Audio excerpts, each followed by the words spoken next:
আসসালামু আলাইকুম। আমরা আজকে নবম দশম শ্রেণীর বায়োলজি বইয়ের রেচন প্রক্রিয়া ৮ম অধ্যায়ের এই চ্যাপ্টারটি পড়ব। এবং এই চ্যাপ্টারের বিশেষত্ব হচ্ছে আপনারা এখানে কনসেপ্ট বেসড একটা লার্নিং পাবেন। যেখানে একজন এমবিবিএস ডক্টর আপনাদেরকে কিভাবে মানুষের যে শরীরের বায়োলজি আছে, মানুষের যে জীববিজ্ঞানের যে প্রক্রিয়াগুলো কিভাবে একটি রোগ প্রক্রিয়ার সাথে কানেক্টেড হতে পারে, শুধুমাত্র বইয়ের নলেজ না, প্র্যাকটিক্যাল লাইফে আপনাদের ওই অভিজ্ঞতাটা আমি এখানে দেয়ার চেষ্টা করব।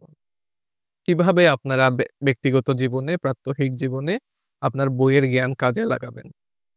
তো রেচন প্রক্রিয়ার ১ম এই আপনাদের বইয়ে যে চ্যাপ্টারটি দেয়া আছে, সেখানে দেখা যাচ্ছে যে একজন ব্যক্তি, উনি বাংলাদেশের একজন বিজ্ঞানী ডক্টর শুভ রায় মানুষের শরীরের ভেতরে প্রতিস্থাপন উপযোগী কৃত্রিম কিডনি আবিষ্কার করেছেন। শুভ রায় আমেরিকা একটা ইউনিভার্সিটির একজন প্রফেসর, যেখানে উনি রিসার্চ করেছেন যে ইনস্টেজ রেনাল ডিজিজ মানে কিডনি যখন একেবারে অকেজো হয়ে যায়, তখন কিভাবে কৃত্রিম একটি কিডনি প্রতিস্থাপনের মাধ্যমে সম্পূর্ণ ফাংশনিং একটি ব্যবস্থা আপনার শরীরে এটি স্থাপন করা যাবে। এখন দেখেন বাংলাদেশে প্রায় ১৮% মানুষ যাদের কিডনি রোগ আছে। এর সংখ্যাটা প্রায় ৩০ মিলিয়ন উনাদের হিসেবে, এবং প্রতি বছর ৪০,০০০ মানুষ মারা যান কিডনি ফেইলিউর হয়ে। এবং এর মধ্যে দেখা যায় যে প্রতি ৩০ মিলিয়ন অথবা ১৮% এর মধ্যে ৯০% মানুষই এই কিডনি ট্রান্সপ্লান্টের বা কিডনি প্রতিস্থাপনের খরচটা এফোর্ড করতে পারেন না। এবং উনি ২০১৭ তে একটি আ ক্লিনিক্যাল ট্রায়াল চালু করেন বা উনার রিসার্চ চালু করেন। যেখানে দেখা যায় যে উনাদের প্রতি ১০ জনে ১ জন মানুষই এই কিডনি রোগে কিছু না কিছু আক্রান্ত। তবে উনার যে কৃত্রিম কিডনিটা, এটা যদি আমরা প্রতিস্থাপন করতে পারি ভবিষ্যতে, দেখা যাবে যে ইন-স্টেজ রেনাল ডিজিজ অথবা একেবারে নিরাময় অযোগ্য যে কিডনি রোগগুলো আছে, ওইখানে উনার এই কৃত্রিম কিডনিটা মানুষের জীবনযাত্রায় একটা বিশাল পরিবর্তন নিয়ে আসবে, এবং একজন মানুষের, অসুস্থ মানুষের স্পেশালি যারা ডায়ালাইসিস লাগছে, তারা স্বাভাবিক জীবনযাপন আবারও চালু করতে পারবে। আপনাদের বইয়ের একেবারে ১ম থেকে লাইন বাই লাইন আমি বোঝানোর চেষ্টা করব, যাতে আপনাদের কনসেপ্টটা ক্লিয়ার হয়।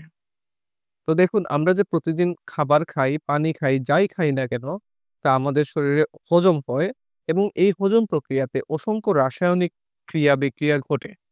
এবং এই যে কাজগুলো যখন সুচারুভাবে সম্পাদিত হয়, তখনই একটা মানুষ বা জীব বেঁচে থাকে। প্রত্যেকটা জীব যারা এখানে আছে, আমাদের বিশেষ করে মেরুদণ্ডী জীব, তাদের প্রত্যেকেরই কিডনি আছে। তো উনারা যখন খাবার খাবেন তখনই বিক্রিয়া হবে। এখানে কিছু বিক্রিয়ার ফলে উৎপন্ন পদার্থ আমাদের শরীর গ্রহণ করবে, যেগুলো অপরিহার্য, এবং কিছু পদার্থ দেহের জন্য ক্ষতিকর। এই ক্ষতিকরগুলো যাতে আমাদের শরীরে জমা না হয়, সেজন্য কিডনির কাজ হচ্ছে এই ক্ষতিকর পদার্থগুলো বের করে দেয়া। শুধুমাত্র কিডনি নয়, আমাদের ফুসফুস, যেমন আমাদের এখন অক্সিজেন নিলাম, অক্সিজেনের যে আমরা শ্বসন প্রক্রিয়ায় ব্যবহার হয়, এবং আমরা যখন খাবার খাই আমাদের গ্লুকোজ ভাঙে, এবং এই শ্বসন প্রক্রিয়ার ফলে সৃষ্ট যে কার্বন ডাই অক্সাইড, সেটিও আমাদের বের করে দিতে হয়। যদি কার্বন ডাই অক্সাইড আমাদের ফুসফুস বের করে দিতে না পারত, তাহলে কি হতো? এটা আমাদের ব্রেইন পর্যন্ত ড্যামেজ করে ফেলতে পারত, হাইপারক্যাপনিয়া হতো, যার কারণে একজন মানুষের ফুসফুস থেকে শুরু করে সব অর্গান কাজ পুরাপুরি করত না। আবারও দেখুন, যখন আমরা খাবার খাই তখন আমাদের শরীরে নাইট্রোজেন গঠিত বজ্র পদার্থ এবং এসিড জাতীয় বা অম্ল জাতীয় পদার্থ তৈরি হয়। এবং আপনার শরীরে যখন নাইট্রোজেন গঠিত বজ্র পদার্থ অতিরিক্ত আপনার জমা হয়ে যাবে, এবং আপনার রক্তে যখন অ্যাসিডের মাত্রা বেড়ে যাবে, তখনও আপনার কিন্তু ডায়ালাইসিস প্রয়োজন হতে পারে। এবং এই প্রক্রিয়াতে আপনাকে হেল্প করবে আপনার বৃক্ক বা কিডনি।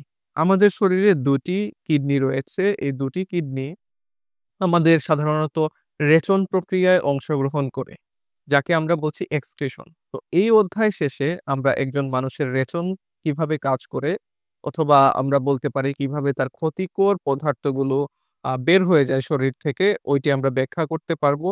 মানবদেহে উৎপন্ন রেচন পদার্থের বর্ণনা করতে পারবো, এবং আপনার কিডনি বা বৃক্কের গঠন ও কাজ বর্ণনা করতে পারবো। নেফ্রনের গঠন ও কাজ বর্ণনা করতে পারবো। অসমোরেগুলেশন, অসমোরেগুলেশন কি জিনিস আমরা তা সামনে পড়ছি। এবং বৃক্কে পাথর সৃষ্টি প্রতিরোধে আমাদের কি করতে হবে এবং এর প্রতিকার কি তা বুঝতে পারবো। আপনার কিডনি যদি নষ্ট হয়ে যায় কোনো কারণে, এতে কি কি লক্ষণ দেখা দেয় এবং আমাদের কি করণীয় তা আমরা বর্ণনা করব। বৃক্কের স্বাভাবিক কার্যক্রম বজায় রাখতে ডায়ালাইসিসের ভূমিকা কি তাও আমরা বুঝবো। প্রতিস্থাপন এবং মরণোত্তর বৃক্কদানের ধারণা ব্যাখ্যা করব। মূত্রনালীর রোগ অসুস্থ থাকার উপায় বর্ণনা করতে পারবো। এর মরণোত্তর বৃক্কদান বিষয়ে জনমত নিরূপণে অনুসন্ধান কাজ করব। মানব বৃক্ক ও নেফ্রনের চিত্র অঙ্কন করে চিহ্নিত করতে পারবো। সামাজিক সচেতনতা সৃষ্টির জন্য মরণোত্তর বৃক্কদান বিষয়ে পোস্টার অঙ্কন করতে পারবো এবং ইত্যাদি। আমি আশা করি আপনারা সম্পূর্ণ ভিডিও দেখবেন এবং এই ভিডিও শেষে আপনারা বুঝতে পারবেন যে কিভাবে আমাদের এই বৃক্ক কাজ করে এবং আমাদের মরণোত্তর বৃক্ক দান সম্পর্কে যে জনমত সৃষ্টি করা, এ সম্পর্কেও আপনি যখন বুঝতে পারবেন, আপনি অনুধাবন করতে পারবেন এটা আসলে কতটুকু জরুরি। তো প্রথম আমরা এখন যে টপিকটি দেখব তার নাম হচ্ছে রেচন প্রক্রিয়া। তো রেচন প্রক্রিয়া কি জিনিস? রেচন প্রক্রিয়া হচ্ছে আপনার শরীরে যে খাবার দাবার বা যাই আপনি খান, পানি খান অথবা আপনি খাদ্য খান, আপনার শরীরে তা হজম হবে।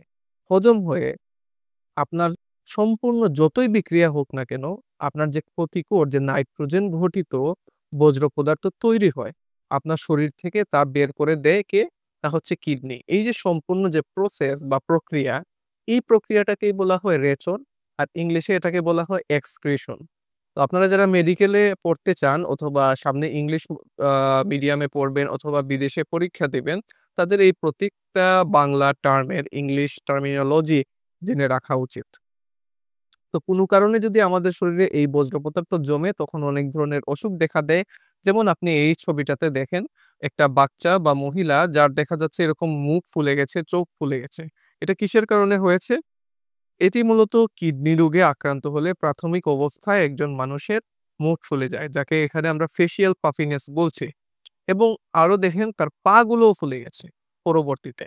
এই পা ফোলা, হাত ফোলা, মুখ ফোলা, সম্পূর্ণ শরীর ফুলে যাওয়া ঘটতে পারে যদি আপনার কিডনি ঠিকমতো রেচন প্রক্রিয়ায় অংশগ্রহণ না করে। তো রেচন তন্ত্র বলতে কি জিনিস? রেচন তন্ত্র হচ্ছে আমাদের যে সম্পূর্ণ সিস্টেম বা যে সম্পূর্ণ তন্ত্র, যেটা আমাদের এই বিষাক্ত নাইট্রোজেন গঠিত পদার্থ নিষ্কাশন করতে সাহায্য করে, ওই সম্পূর্ণ তন্ত্র বা সিস্টেমটাকে আমরা রেচনতন্ত্র বলছি। ওকে, এখন দেখুন রেচনতন্ত্র বলতে কি জিনিস। রেচনতন্ত্র, এই যে আমরা এখানে কিডনি দেখতে পাচ্ছি, আমাদের কয়টা কিডনি থাকে? আমাদের শরীরে ২টা কিডনি থাকে। কোথায় থাকে? এটা আমাদের পেটের ভিতরে থাকে। এই যে কিডনি, সাথে দেখেন এইখানে আমাদের রক্তনালী সংযুক্ত আছে। এই রক্তের মাধ্যমে আমাদের কিডনি মধ্যে রক্তটা ঢুকে, যাকে আমরা বলছি এখানে অ্যাবডোমিনাল এওর্টা, রেনাল আর্টারি বা রেনাল শিরা, ধমনী, এগুলো আমাদের এখানে আছে। তো এই শিরা দিয়ে রক্ত এখানে ঢুকছে, ঢোকার পরে এখানে সম্পূর্ণটা ফিল্ট্রেশন হয়েছে। যে বজ্র পদার্থ আছে তা আমাদের এই ইউরেটার বা আমাদের কিডনি থেকে যে নালীর মাধ্যমে আমাদের প্রস্রাব তৈরি হয় এবং আমাদের বজ্র পদার্থগুলো ওই প্রস্রাবের মাধ্যমে এসে মূত্রথলিতে জমা হয়, যেটা পরবর্তীতে মূত্রনালীর মাধ্যমে আমরা বাইরে ওয়াশরুমে গিয়ে ত্যাগ করছি মূত্র। তাহলে দেখুন এই যে কিডনি, তার সাথে আছে ইউরেটার, তার সাথে আছে মূত্রথলি এবং মূত্রনালী। এই সম্পূর্ণ অংশগুলোই দুই পাশের থেকে আমরা এই সিস্টেমটাকে বলছি আমাদের রেচনতন্ত্র। আমরা যদি কোনো খাবার খাই, ওইখানে লবণ থাকতে পারে, জৈব পদার্থ থাকতে পারে, আমরা পানিও আমরা এখানে ত্যাগ করি। দেখা যায় আমাদের রেচন প্রক্রিয়াতে আমাদের যে পানিটা আমরা খাই তার ৯০% এই প্রস্রাবের মধ্যে ৯০%ই হচ্ছে আমাদের এই পানি থাকে। আর বাকি ১০% হচ্ছে অন্যান্য রেচন প্রক্রিয়ার বস্তুগুলো। তো বৃক্ক আমাদের দেহের শারীরবৃত্তীয় ভারসাম্য এভাবে রক্ষা করে। এখন এই রেচন অঙ্গের প্রধান অঙ্গ কোনটি? এটা হচ্ছে কিডনি বা বৃক্ক। বাংলাতে বৃক্ক বলা হয়, আবার ইংরেজিতে বলা হয় কিডনি, যদিও কিডনি নামটাই আমাদের এখানে বহুল প্রচলিত। আর এই যে কিডনি বা বৃক্ক তার একক হচ্ছে নেফ্রন। নেফ্রন কি জিনিস আমরা সামনে ইনশাআল্লাহ দেখব। এখন রেচন পদার্থ বলতে কি? আমরা রেচন বলতে কি বুঝায় বুঝলাম। রেচন বলতে বুঝায় যে আমরা বিষাক্ত পদার্থ বের করে দিচ্ছি। রেচন তন্ত্র বলতে কি বুঝায়? রেচন প্রক্রিয়াতে যে অঙ্গগুলো অংশগ্রহণ করে সেই সম্পূর্ণ সিস্টেমটাকেই আমরা রেচন তন্ত্র বলছি। আর রেচন পদার্থ কি জিনিস? রেচনের মাধ্যমে যে পদার্থগুলো আমাদের শরীর থেকে বের হয়ে যায়, নাইট্রোজেন গঠিত পদার্থ তাকে আমরা বলি রেচন পদার্থ। তাহলে রেচন পদার্থ বলতে মূলত আমরা আমাদের শরীরের মূল নাইট্রোজেন গঠিত বজ্র পদার্থকেই বুঝাই। এখন দেখুন, আমাদের শরীরে ৯৫% মূত্রের যে ভরটা আছে তা হচ্ছে পানি। ৯০ থেকে ৯৫%। অন্যান্য উপাদানের মধ্যে আছে প্রধান ইউরিয়া এবং ইউরিয়ার সাথে ইউরিক অ্যাসিড, ক্রিয়েটিনিন এবং বিভিন্ন ধরনের লবণ। এছাড়াও আপনারা যখন উপরের শ্রেণীতে উঠবেন অথবা মেডিকেলে আপনারা আসবেন, দেখবেন যে আমাদের আরো হাজার, হাজার অ লিটারেলি হাজার, হাজার আরো পদার্থ আছে যেগুলা আমাদের রেচন পদার্থ অথবা এক্সক্রিটরি সিস্টেম হিসেবে এখানে আমাদের আ শরীর থেকে বের হয়ে যাচ্ছে। তো রেচন পদার্থ কিসের মাধ্যমে বের হয়? আমাদের মূত্রের মাধ্যমে এবং এই মূত্রের ৯৫% হচ্ছে পানি। এখন দেখবেন যে আপনি যখন প্রস্রাব করেন, তখন আপনার প্রস্রাবের রং হলুদ হয় এবং এই হলুদটা কেন হয়? এই হলুদটা হয় যখন আপনার মূত্রের মধ্যে যে ইউরোক্রোম পদার্থ ইউরোক্রোম, ক্রোম মানে কি? আপনি দেখবেন যে আপনার যে ক্রোম ব্রাউজারটা আপনি ব্যবহার করেন, কেন এটার নাম ক্রোম? ক্রোমটা আসছে কালার থেকে। ক্রোম ব্রাউজারের লোগো এরকম, ঠিক আছে? তো এখানে দেখবেন লাল, সবুজ, হলুদ, নীল অনেক কালার আছে। তো ক্রোম মানে হচ্ছে কালার। তো ইউরোক্রোম প্রস্রাবের কালার। ইউরোক্রোম এই রঞ্জক পদার্থের উপস্থিতিতে মূত্রের রং হালকা হলুদ হয়। এটাকে অনেক সময় ইউরোবিলিনও বলা হয়। আপনি যখন আমিষ জাতীয় খাবার অথবা মাংস জাতীয় খাবার খাবেন, তখন আপনার মূত্রের অ্যাসিডিটি বা অ্যাসিডের মাত্রা, অম্লতা বৃদ্ধি পাবে এবং স্বাভাবিকত ফলমূল বা তরিতরকারি যখন খান, তখন ক্ষারীয় মূত্র তৈরি হয়।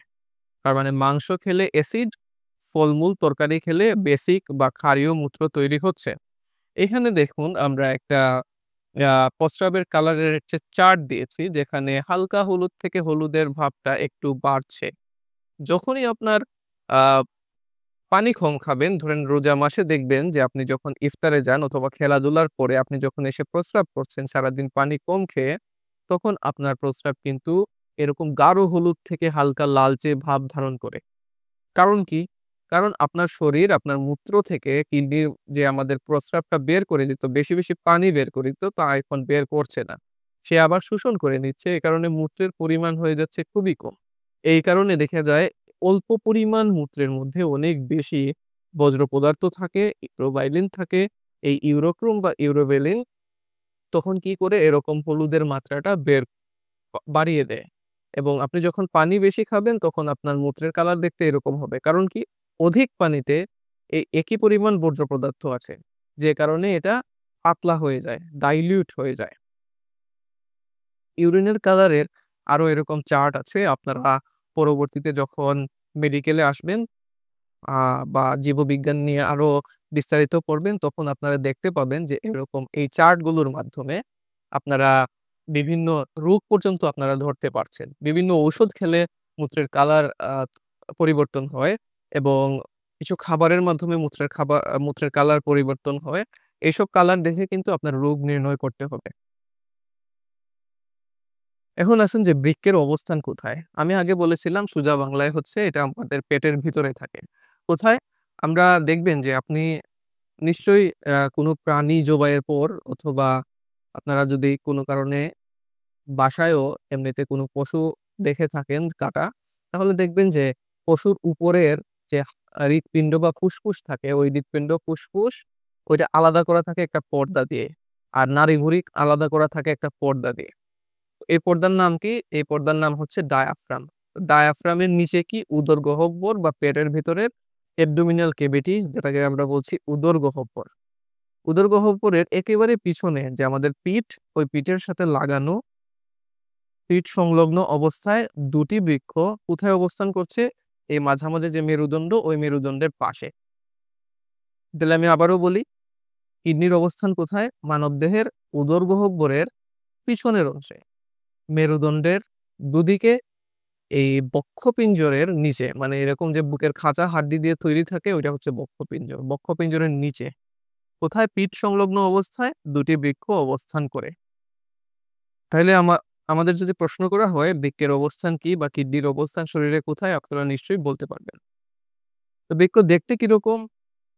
এটা হচ্ছে একটি সরাসরি কিডনি, মানবদেহের কিডনি, যেটা হচ্ছে আমরা এমনিতে কাটার পরে ছবি তোলা হয়েছে। দেখুন এটা দেখতে অনেকটা শিমের বিচির মতো। আশা করি এই ছবিটা দেখার পর আপনারা আর কখনোই কিডনি দেখতে কিরকম ভুলবেন না। এটা শিমের বিচির মতো দেখতে, কিরকম? লালচে কালার। এর যে বাইরের যে অংশটা এটা হচ্ছে একটা সারফেস, আবার ভিতরে আরেকটা সারফেস। দেখুন যে এই বাইরের অংশটা আমরা এখানে যেটি দেখিয়েছি তা এই পাশ দিয়ে দেখা যাচ্ছে। তাহলে বাইরের অংশটা এরকম একটু পিঠ পিঠ যেটা আছে তার পিঠটা এরকম বাঁকানো। তো এই বাঁকানো বাইরের দিকে যদি থাকে তাইলে এটাকে আমরা বলি উত্তল। এবং ভিতরে দেখেন এরকম ভিতরে ইনওয়ার্ডলি এটা কার্ভ করা আছে। ভিতরের দিকে এরকম ঢুকানো আছে। ওই অংশটাকে আমরা কি বলবো? ওই অংশটাকে আমরা বলবো অবতল। অবতল এবং তার বাইরের দিকটাকে আমরা বলবো উত্তল। ঠিক আছে? তাইলে এটা পার্শ্ব দিকে বাইরের পার্শ্বে হচ্ছে সেটি উত্তল এবং ভিতরের পার্শ্বে হচ্ছে অবতল। এবং এই যে অবতল অংশ, এই অবতল অংশের এখানে একটু ভাঁজ পড়ে থাকে। এই যে আপনি কিডনিতে দেখেন এই যে অবতল অংশ, এই অবতল অংশের এখানে দেখেন একটা ভাঁজ আছে। এই ভাঁজ থেকে আপনার ইউরেটার বের হয়। তো এই যে ইউরেটার বের হলো, এই অংশটুকুকে বলা হয় হাইলাম। এই হাইলাম জিনিসটা কি? এই হাইলামের মধ্যে দিয়ে আপনার কিডনির রক্তনালী একটা হচ্ছে ঢুকে আরেকটা হচ্ছে বের হয়। সাথে আরেকটা কি জিনিস বের হচ্ছে? এখানে আমাদের ইউরেটার। তাইলে আমাদের একটা শিরা বা রেনাল শিরা ঢুকে রেনাল ধমনী আমাদের এখান থেকে বের হয় এবং আরেকটা ইউরেটার সাথে বের হয় এবং ওই থেকে বের হয় এটাকে আমরা বলছি হাইলাম।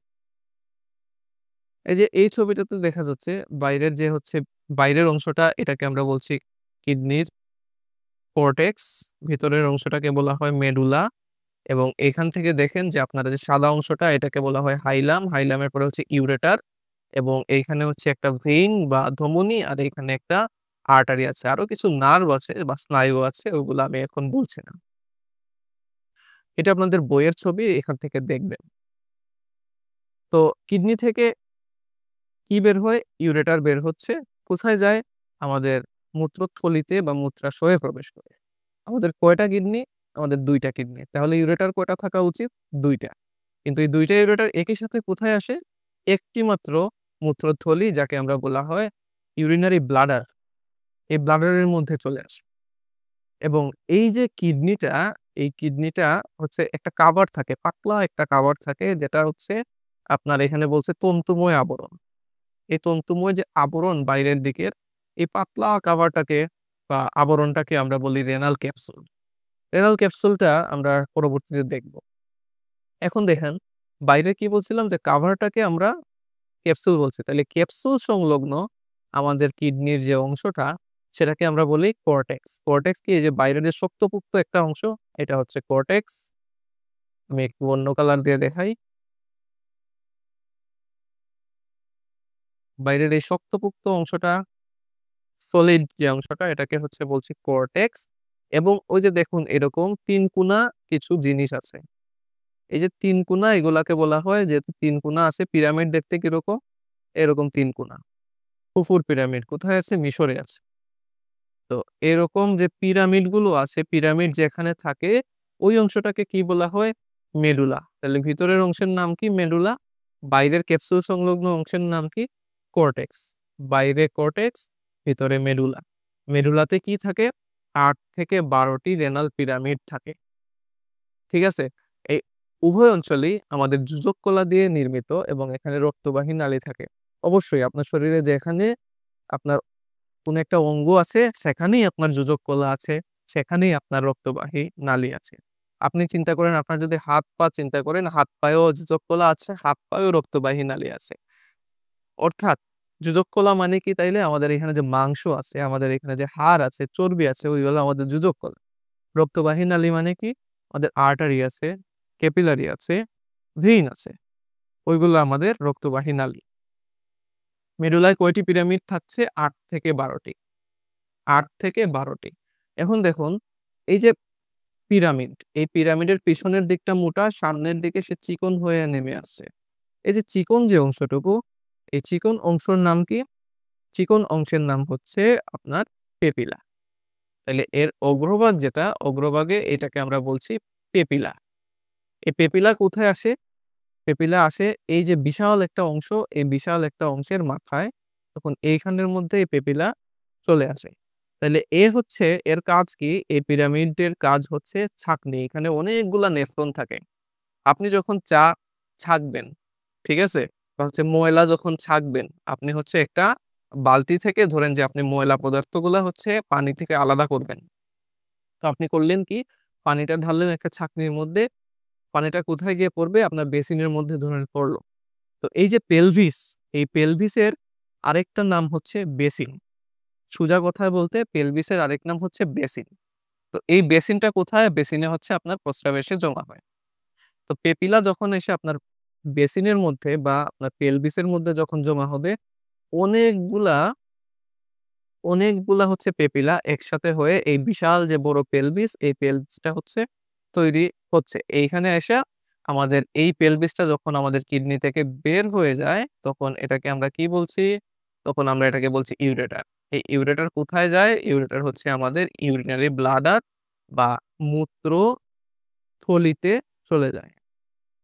তাহলে দেখুন আমরা যদি আবারও লিখি কিডনিটা কিভাবে কাজ করে? কিডনিতে আমাদের রক্তনালী ঢুকলো, রক্তনালী বা হচ্ছে আমাদের রেনাল শিরা ঢুকলো।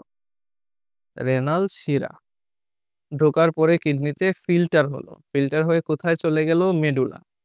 এই মেডুলাতে কি, কি থাকে? মেডুলাতে থাকে হাজার, হাজার লক্ষ, লক্ষ নেফ্রন। এই নেফ্রনের মাধ্যমে ফিল্টার হলো, দিয়ে কোথায় চলে আসলো? সামনে পেপিলা হয়ে রেনাল পেলভিসে। পেলভিস। পেলভিসে এখানে কি তৈরি হয় পরবর্তীতে? পেলভিস থেকে আমাদের তৈরি হয় ইউরেটার। এই ইউরেটার আমাদের কোথায় চলে যায়? ইউরেটার চলে যায় মূত্রথলিতে। এই মূত্রথলিতে আমাদের প্রস্রাব কি হয়? জমা থাকে। মূত্রথলি থেকে পরবর্তীতে কই যায়? মূত্রনালী মানে আপনার যে প্রস্রাবের নালী থাকে, ওই নালীটা দিয়ে আপনার বাইরে কোথায় চলে যায়? আপনার টয়লেটে আপনি সেটা ছেড়ে দেন। মানে মূত্র বিসর্জন করেন। তাইলে দেখুন রেনাল শিরা থেকে কিডনি, কিডনি থেকে মেডুলা, মেডুলাতে আছে কি? নেফ্রন। নেফ্রন থেকে কোথায়? পেলভিসে চলে যায়, ইউরেটার দিয়ে মূত্রথলিতে চলে আসে, এখানে জমা থাকে। পরবর্তীতে আপনার যখন প্রস্রাব করার ইচ্ছা হয়, আপনি নালী দিয়ে এটা টয়লেটে বের করে দিলেন। আশা করি আপনারা এখন এই রেচনতন্ত্রের এই সিস্টেমটা বুঝতে পারলেন। দেখুন এইখানে আরেকটা ছবি আছে। এই যে মেডুলার মধ্যে বলছিলাম যে নেফ্রন থাকে। ওই যে ৩ কোণা একটা জিনিস, এই যে দেখেন ৩ কোণা এই জিনিসটা এখানে জুম করে বড় করে দেখানো আছে। ওই যে রক্তনালী এটা হচ্ছে আপনার রক্তনালীর সাথে মিলে আপনার যে নেফ্রন গুলো আছে, নেফ্রন গুলা দেখেন এরকম লম্বা, লম্বা। তার যে রেনাল যে বাইরের কর্টেক্সে দেখেন আপনার নেফ্রনের যে পেঁচানো, পেঁচানো লুপ গুলো আছে, রেনাল মেডুলার মধ্যে চলে আসছে আপনার কালেক্টিং টিউবুল। এই টিউবুল গুলা একসাথে কোথায় চলে আসে? কেলিক্সের মধ্যে। এই যে অংশগুলো পেলভিসের, এটাকে বলা হয় calyx. Major calyx, minor calyx. অনেকগুলা কেলিক্স এখানে আছে। ছোট, ছোট যে অংশটুকু এগুলাকে বলা হয় মাইনর কেলিক্স। দেখুন ৩ টা মাইনর কেলিক্স একসাথে হয়ে একটা বড় মেজর কেলিক্স গঠন করেছে। অনেকগুলো মেজর কেলিক্স কি হইল? অনেকগুলো মেজর কেলিক্স একসাথে মিলে তখন রেনাল পেলভিস তৈরি করে। এই পেলভিসটা পরবর্তীতে কি হয়? ইউরেটারে কনভার্ট হয়ে যায়।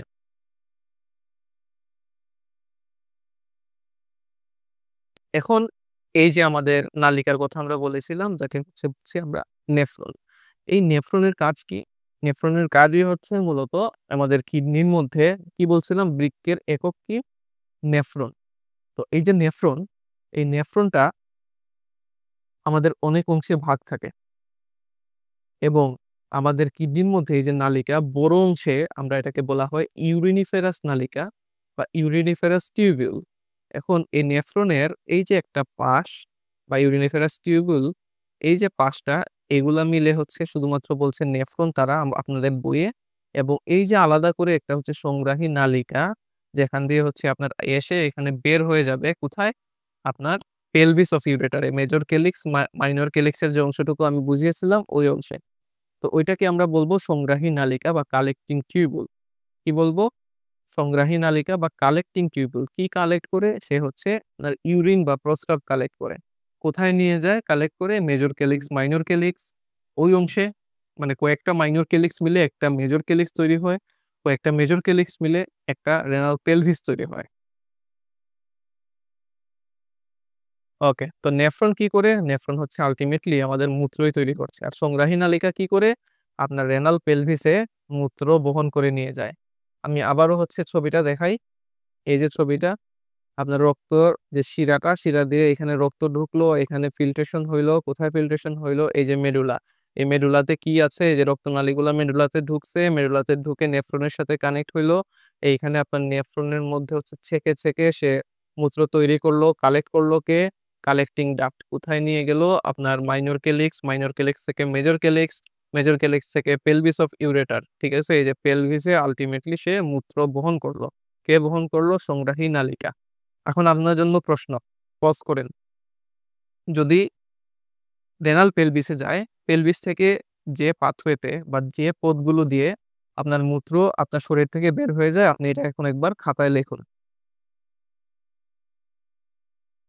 আচ্ছা, আমরা এখন কি বলবো? আমাদের বৃক্কের ইউরিনিফেরাস নালিকার দুটি অংশ বলছিলাম। একটা হচ্ছে নেফ্রন আর একটা হচ্ছে কালেক্টিং টিউবুল। তো প্রথম যে আমাদের ছাঁকনি যে অংশ বা ক্ষরণকারী অংশ এবং যে কাজ করলো, ওই কাজ করার একককে কি বলা হয়? নেফ্রন। তাহলে নেফ্রন কি? আমাদের বৃক্কের একক। আর একটু ভাঙ্গে বললে আমাদের বৃক্কের ইউরিনিফেরাস নালিকার ক্ষরণকারী অংশ এবং কাজ করার একক তাকে বলছে নেফ্রন। আমাদের প্রতিটি মেরুলাতে হাজার হাজার লক্ষ লক্ষ থাকে, ৮ থেকে ১২টি। অর্থাৎ প্রতি মেরুলাতে যদি ১ লক্ষ করেও ধরি, আমাদের ১০ থেকে ১২ লক্ষ নেফ্রন আছে প্রতিটি বৃক্কে। এবং এই বৃক্কের যে নেফ্রনটুকু, এই নেফ্রন এই দুটি অংশ নিয়ে গঠিত। প্রথম যে অংশ এটাকে বলা হয় রেনাল কর্পাসল বা মালপিজিয়ান অঙ্গ বা মালপিজিয়ান বডি, এবং দ্বিতীয় যে অংশ এটাকে বলা হয় রেনাল টিউবিউল। ঠিক আছে? এখন এই যে রেনাল কর্পাসল বা প্রথম যে অংশ, আমরা কি বলছিলাম? যে এরকম দেখেন একটা মাথার মতো জিনিস আছে, মাথার মতো। আপনি যদি চিন্তা করেন এটা একটা মাথা আর বাকিটা হচ্ছে তার হাত পা, এভাবেও আপনি চিন্তা করতে পারেন। রেনাল কর্পাসল, কর্পাসলের হ্যাঁ, বাংলা অর্থ হচ্ছে বডি, রেনাল কর্পাসল। এবং এই কর্পাসলের মধ্যে তার মাথার মধ্যে আছে কি? গ্লোমেরুলাস। এবং গ্লোমেরুলাস হচ্ছে কি? এই যে দেখেন রক্তনালী, যে ইফারেন্ট ধমনী এবং এফারেন্ট ধমনী, ওইটাকে যে কন্টেইন করছে, সে যে ধরে রাখছে তার চারপাশটা দিয়ে যে হলুদ অংশ, ওইটা হচ্ছে বুমেস ক্যাপসুল। এখানে যদি আমরা আবারও দেখি, রক্তনালী এখানে ঢুকে ঢুকে এরকম হচ্ছে পেঁচ খেয়ে থাকে। ঠিক আছে? একটা কুণ্ডলের মতো হয়ে আবার বের হয়ে যায়। এবং এখান থেকে হচ্ছে কি হয়? রক্ত ফিল্টার হয়ে আপনার এই যে একটা কাপের মতো জিনিস, ওই কাপের মতো জিনিসে জমা হয়ে সে নিচের দিকে চলে আসে। এই যে কাপের মতো জিনিস, এটা হচ্ছে আপনার বোমেন্স ক্যাপসুল। বোমেন্স একজনের নাম অনুসারে হয়েছে। তার মানে দেখেন বোমেন্স ক্যাপসুল কি? পেয়ালার মতো ২ স্তর বিশিষ্ট প্রসারিত একটি অংশ। এটি কি করে? এটি গ্লোমেরুলাসকে বেষ্টন করে থাকে। তাহলে অবশ্যই এটা একটা দেখতে পেয়ালার মতো। কয় স্তর বিশিষ্ট? এটা একটা স্তর, এটা একটা স্তর। আর কি? সে হচ্ছে গ্লোমেরুলাসকে বেষ্টন করে থাকে। এখানে তাহলে আশা করি আর বোঝানোর মতো কিছু নেই। এখন আসি বাকি যে অংশটুকু। এই গ্লোমেরুলাস কি দিয়ে তৈরি? এই গ্লোমেরুলাস গুলো হচ্ছে কৈশিক জালিকা। কৈশিক জালিকা কি জিনিস? কৈশিক জালিকা হচ্ছে খুবই সূক্ষ্ম, খুবই সূক্ষ্ম কিছু রক্ত জালিকা। রক্ত জালিকা। তাহলে আমরা কি বলছিলাম? যে আমাদের কিডনির ভিতরে কে ঢুকে? রেনাল ধমনী। রেনাল ধমনী আমাদের বা আর্টারি, আর্টারি এবং ভেইন ওইটাই মনে রাখবেন, তাহলে আপনার মনে রাখতে সুবিধা। রেনাল আর্টারি ঢুকে এবং ধমনী বের হয়ে আসে। তাহলে এই আর্টারি থেকে কি সৃষ্টি হয়? সৃষ্টি হয় আমাদের এফারেন্ট আর্টারিওল। এফারেন্ট মানে কি? এফারেন্ট মানে হচ্ছে যে ভিতরে যায় তাকে হচ্ছে এফারেন্ট। দেখুন এই দিক দিয়ে হচ্ছে রক্ত ঢুকছে, এইজন্য এটার নাম হচ্ছে এফারেন্ট আর্টারিওল। আর এইখান দিয়ে আমাদের রক্ত বের হয়ে যায়, এইজন্য এটাকে আমরা বলবো ইফারেন্ট আর্টারিওল। এফারেন্ট আর্টারিওল এবং ইফারেন্ট আর্টারিওল। ঠিক আছে?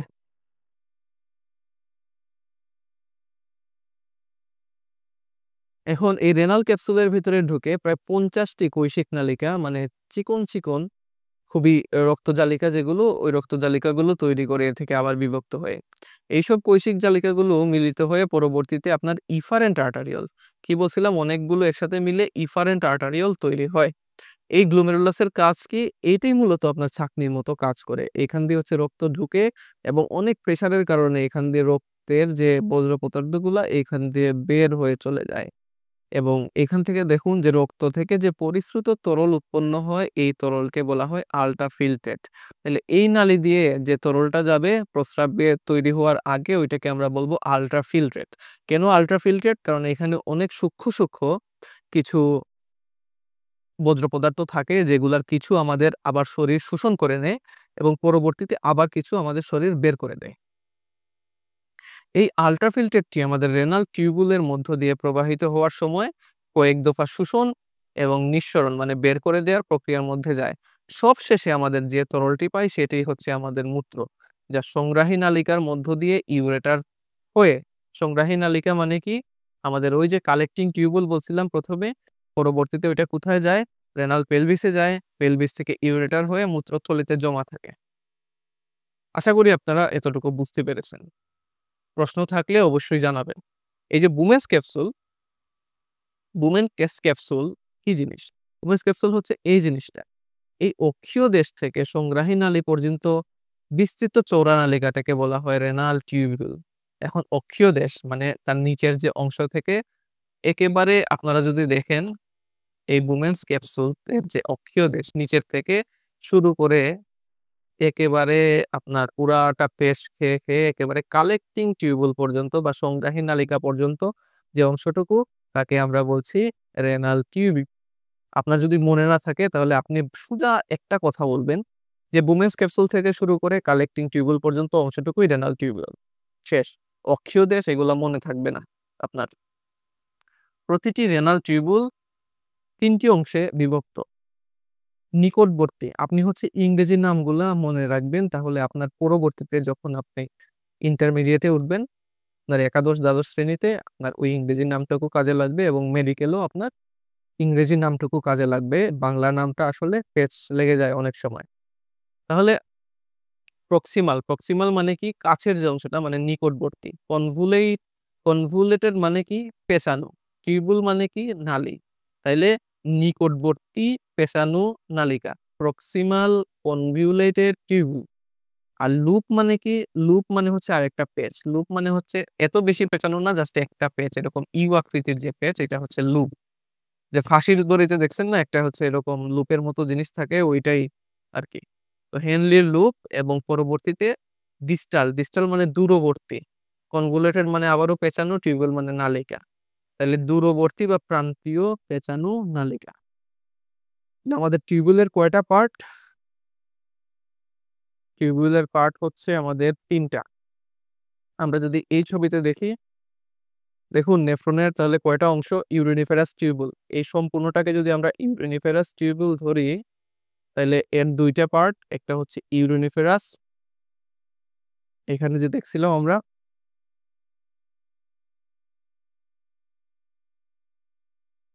ইউরিনিফেরাস টিউবুলের আলটিমেটলি কয়টা অংশ? নেফ্রন এবং সংগ্রাহী নালিকা। এই নেফ্রনের কয়টা পার্ট? নেফ্রনের পার্ট হচ্ছে রেনাল কর্পাসল এবং রেনাল টিউবুল। রেনাল কর্পাসলের আবার কয়টা পার্ট? আমাদের গ্লোমেরুলাস এবং বুমেন্স ক্যাপসুল। আর টিউবুলের কয়টা পার্ট? 3টা পার্ট। আশা করি আপনারা এতটুকু বুঝতে পেরেছেন। এরপরেও যদি আপনাদের কোনো প্রশ্ন থাকে, আমি এখানে আবারও এটা লিখে দিচ্ছি। তাহলে দেখুন আমাদের যে নেফ্রন নেফ্রন আর কি ভাগে বিভক্ত? ইউরিনিফেরাস টিউবুল, আমাদের কালেক্টিং টিউবুল সিটি, এই 2টা ভাগে আমরা ভাগ করেছি। এই নেফ্রনের আবার কয়টা ভাগ? একটা হচ্ছে তার গ্লোমেরুলাস,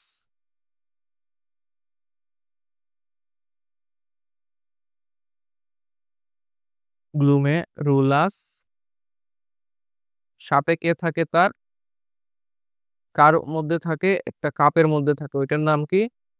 বোমেন্স ক্যাপসুল। তাহলে এই হচ্ছে আমাদের glomerulus, efferent artery, efferent artery দিয়ে আর চারপাশে যেটা আছে এটাকে আমরা কি বলছি? Bowman's capsule. এবং এই ২ টাকে একত্রে কি বলে? Renal corpuscle. পরবর্তীতে আছে আমাদের এখানে কি? Renal tubule. তাইলে এই পোরশনটুকু পাইলাম টিউবুল বা সংগ্রাহী নালিকা। সম্পূর্ণ এই যে অংশটুকু এটা হচ্ছে অ্যাকচুয়ালি সংগ্রাহী নালিকা। এখন রেনাল টিউবিউলের আবার কয়টা অংশ? রেনাল টিউবিউলের আবার হচ্ছে ৩ টা অংশ। একটা হচ্ছে প্রক্সিমাল কনভলিউটেড টিউবুল, এরপরে আছে আমাদের হেনলির লুপ, আর আছে আমাদের ডিস্টাল কনভলিউটেড টিউবুল। ঠিক আছে? তাহলে দেখেন এটা হচ্ছে আমাদের প্রক্সিমাল কনভলিউটেড টিউবুল, নিকটবর্তী পেছানো নালিকা। এই অংশটাকে আমরা বলবো হেনলির লুপ। ঠিক আছে?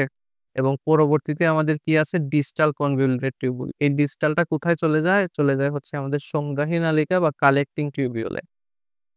আশা করি আমি আপনাদের এতটুকু অংশ বুঝাতে পেরেছি। লিখে পড়বেন, দেখবেন যে এগুলা মুখস্থ হয়ে যাবে। আর একবার বুঝে ফেললে ওইগুলা খুব একটা কষ্ট হয় না মুখস্থ করতে।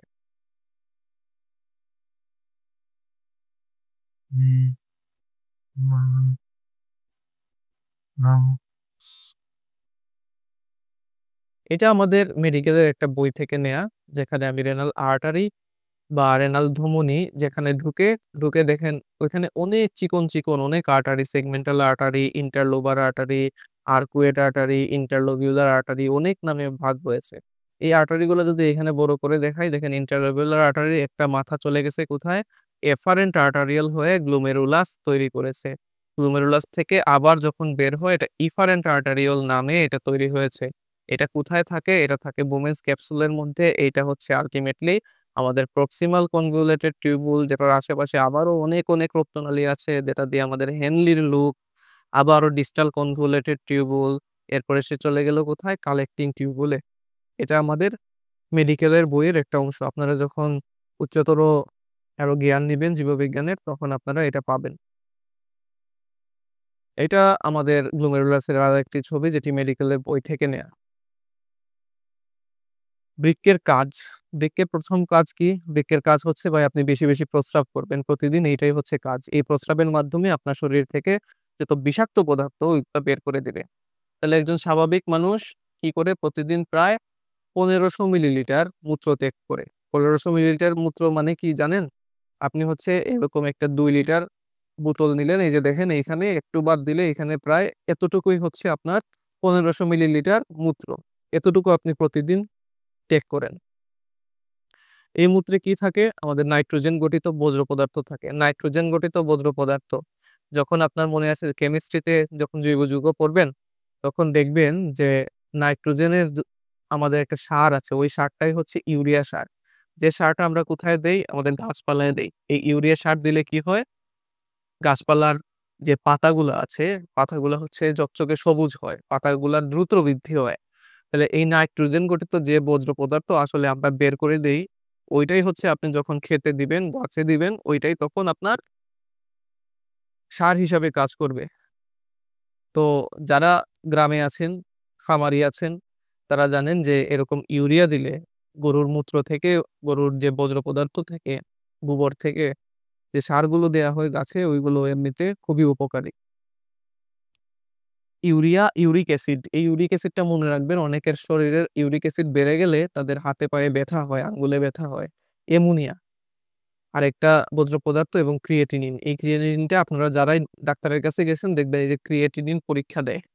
ঠিক আছে? এগুলো মানবদেহের জন্য সবগুলোই ক্ষতিকর। আপনি যখন এগুলা বের করে দিবেন তখন আপনি সুস্থ। যখন বের করতে পারবেন না আপনার কিডনিটা আপনার নষ্ট, ড্যামেজ, তখনই আপনি অসুস্থ হয়ে যাবেন। আপনার ডায়ালাইসিস প্রয়োজন হবে।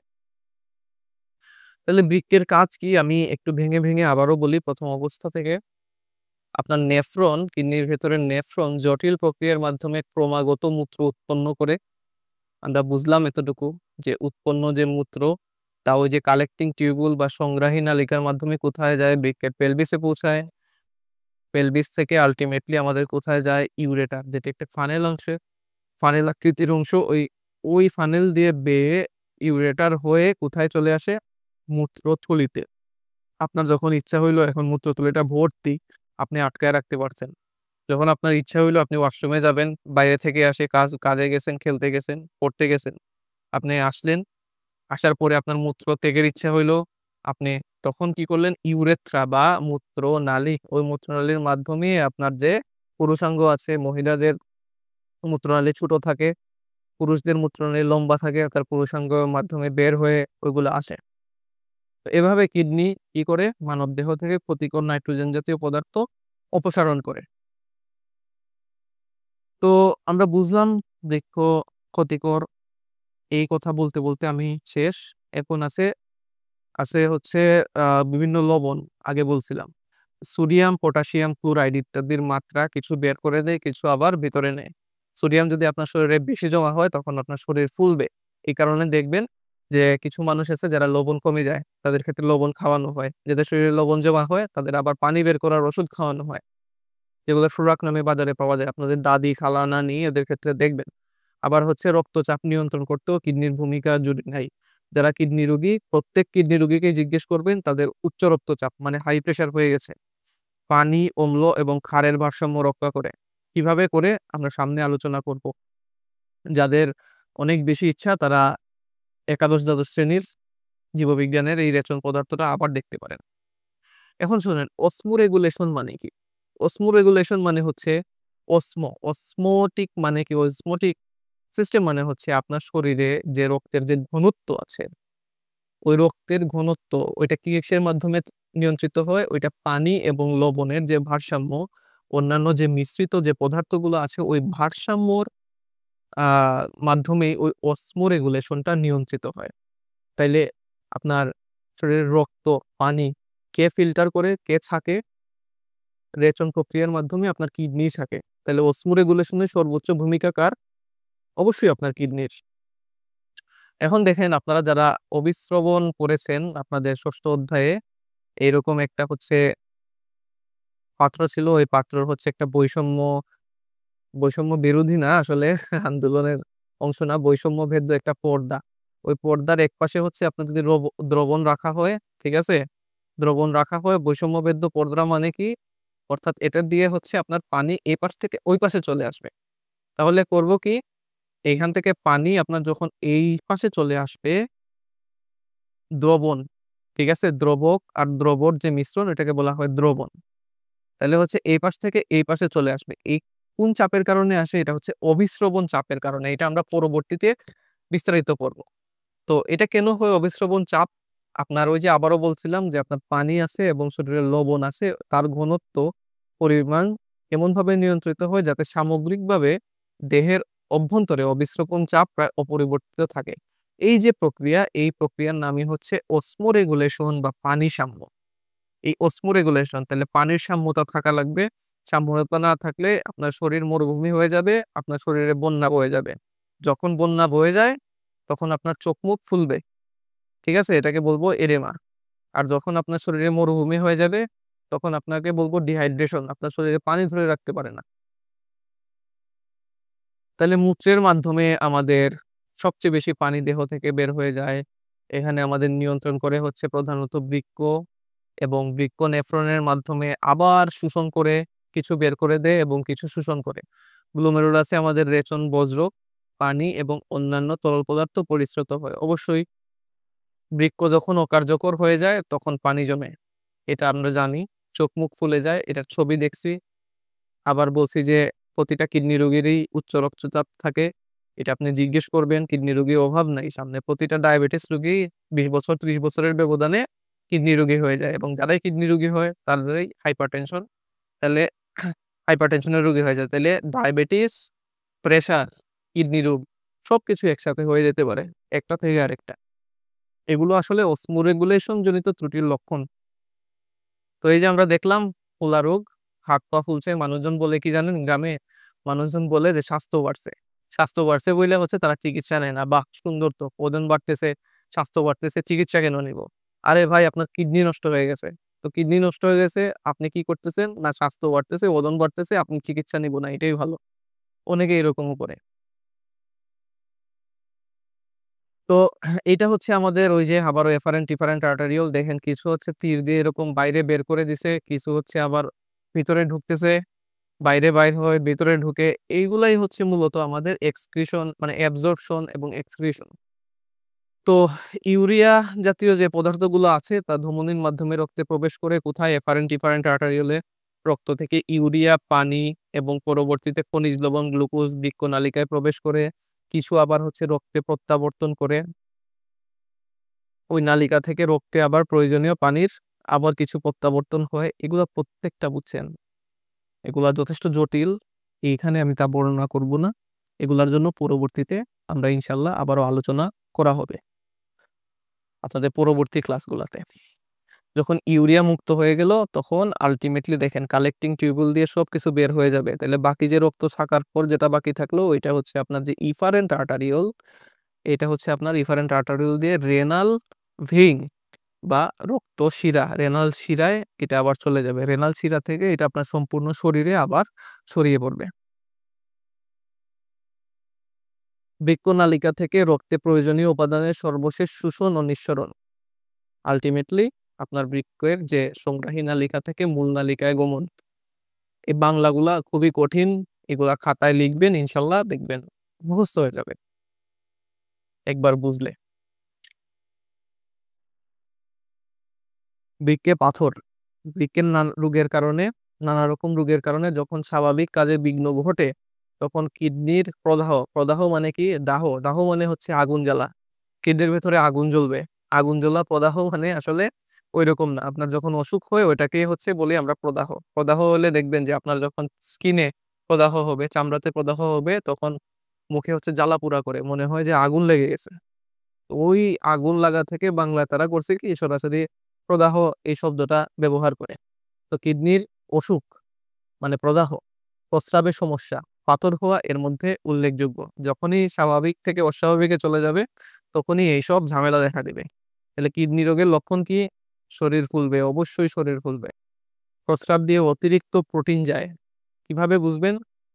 যখন টয়লেটে যাবেন দেখবেন যে প্রস্রাবের মধ্যে কোমরে প্রস্রাব করার পরে ওইখানে ফেনা ফেনা উঠতেছে। এই ফেনা থাকলেই বুঝবেন যে আপনার প্রোটিন যাচ্ছে। এই প্রোটিন যাওয়াটা কিন্তু খারাপ। প্রোটিন গেলেও শরীর ফুলে যায়। আপনার তখন বেশি বেশি প্রোটিন খাইতে হবে। রক্তের মধ্যে অনেকের প্রোটিন দিতেও হয়। অনেকের আবার রক্ত মিশ্রিত প্রস্রাব যায়। কারো কারো একেবারে গ্রস হেমাচুরিয়া বলে এটাকে। একেবারে খালি চোখে দেখতে পারবেন যে তার রক্ত যাচ্ছে। কারো কারো ক্ষেত্রে খালি চোখে দেখা যাবে না, মাইক্রোস্কোপ দিয়ে দেখা যাবে, যেটা আমরা ইউরিন পরীক্ষা করে দেখি। প্রস্রাবে জ্বালাপোড়া করে যদি ইনফেকশন হয়, ঘন ঘন প্রস্রাব হওয়াটাও ইনফেকশনের লক্ষণ। অনেকের ক্ষেত্রে হয় কি আবার প্রস্রাব একেবারে বন্ধ হয়ে যায়। এটা খুবই খুবই খুবই ডেঞ্জারাস। আইসিইউতে আমরা যখন কোনো রোগীর অবস্থা বুঝতে চাই যে আসলে তার শরীর উন্নতি না অবনতি হচ্ছে, আমাদের দেখার মতো ওই একটা জিনিসই আছে যে তার প্রস্রাব বের হচ্ছে কিনা, তার প্রস্রাব বাড়তেছে কিনা। কোনো আইসিইউ রোগীর ক্ষেত্রে যদি কখনো প্রস্রাব হওয়া বন্ধ হয়ে যায়, তাহলে এটা হচ্ছে তার বিধ্বংসী ব্যাপার। ওই রোগীকে বাঁচানো বা টিকানো খুবই কষ্টদায়ক হয়ে যায় আমাদের জন্য। প্রস্রাব ঠিক আছে মানে এই রোগী উঠে যাবে। কিন্তু প্রস্রাব যদি বন্ধ হয়, তাইলে সবকিছু শেষ। আচ্ছা, এখন বৃক্কে পাথর। বৃক্কে পাথর ছোট, ছোট আকৃতির অনেক পাথর হতে পারে যা কিডনি স্টোন বা রেনাল স্টোন, বৃক্কের স্টোন অনেক কিছুই বলা যায়। মেয়েদের থেকে পুরুষের পাথর হওয়ার আশঙ্কা অনেক বেশি। কারণ কি জানেন? মেয়েরা করে কি নিয়মিত পানি কম খায়। কেন কম খায়? কারণ বাইরে যাদের যাওয়া লাগে, ধরেন আপনি কলেজে গেলেন, পুরুষ বা আপনি ছেলে মানুষ, অনেক স্কুলে আছে কি ওয়াশরুম যেগুলা খুবই নোংরা। আপনি ওয়াশরুমে যাবেন না, আপনি গাছতলায় হচ্ছে প্রস্রাব করে ফেলবেন। একটা মেয়ের পক্ষে সম্ভব না। তো ওই ছেলে আর মেয়ের ক্ষেত্রে পার্থক্য তখনই হয়ে যায়। আপনি গাছতলায় হচ্ছে প্রস্রাব করতে পারেন, এজন্য আপনি পানি খাবেনও বেশি। তার ক্ষেত্রে ওয়াশরুমের সুবিধা নাই, ওই মেয়েটা হচ্ছে তখন পানি খাবে না। এই যে পানি কম খায়, তার বজ্র পদার্থগুলা কম বের হয়, ওইগুলা হচ্ছে জমে জমে আপনার কিডনিতে তখন পাথর হয়ে যেতে পারে। আমাদের মায়েরা, বোনেরা যারা আছেন দূর দূরান্তে জার্নি করতে গেলে বাসের যদি 14 ঘন্টা 15 ঘন্টা জার্নি হয়, তারাও পানি কম খায়। এই পানি কম খেলে কি হয়? এই কিডনির পাথর হওয়ার সম্ভাবনা থাকে। পুরুষ মানুষ বাস থেকে নামলো, প্রস্রাব করলো, আবার উঠে গেল, তার ঝামেলা নাই। কিন্তু একজন মহিলাদের মানসিকভাবে তারা একটা চাপের মধ্যে থাকে, এই চাপ থেকে তারা পানি কম খায়, যেটা পাথর তৈরি করে। এখন আসেন যে অতিরিক্ত শারীরিক ওজন, আপনার যখন ওজন বেশি হবে আপনার বর্জ্য পদার্থ তৈরিও বেশি হবে, এই থেকে আপনার পাথর তৈরি হওয়ার সম্ভাবনা থাকে। কিডনির সংক্রমণ, সংক্রমণ মানে কি জিনিস? সংক্রমণ মানে হচ্ছে জীবাণু দ্বারা আক্রমণ। জীবাণু যখন আপনার কিডনিকে আক্রমণ করবে তখনও আপনার পাথর পড়তে পারে, এবং এই পাথরগুলা বিশাল বড় বড় পাথর হয়। কম পানি পান করা, যেটা হচ্ছে প্রথমেই আমি বললাম, ইত্যাদি কিডনি বা বৃক্কে পাথর হওয়ার কারণ হতে পারে। প্রাথমিকভাবে বৃক্কে পাথর হলে তেমন সমস্যা ধরা পড়ে না। জি না ভাই, একটা পাথর এই ছোট থেকে শুরু করে এত বড় যখন হয়ে যায় অনেকের ক্ষেত্রে, তখন তারা ব্যথা অনুভব করে। তো ওইগুলো আমরা অনেক ধরনের পাথরের টাইপ আছে, ওই টাইপগুলা আমরা ইনশাল্লাহ মেডিকেলে পড়বো।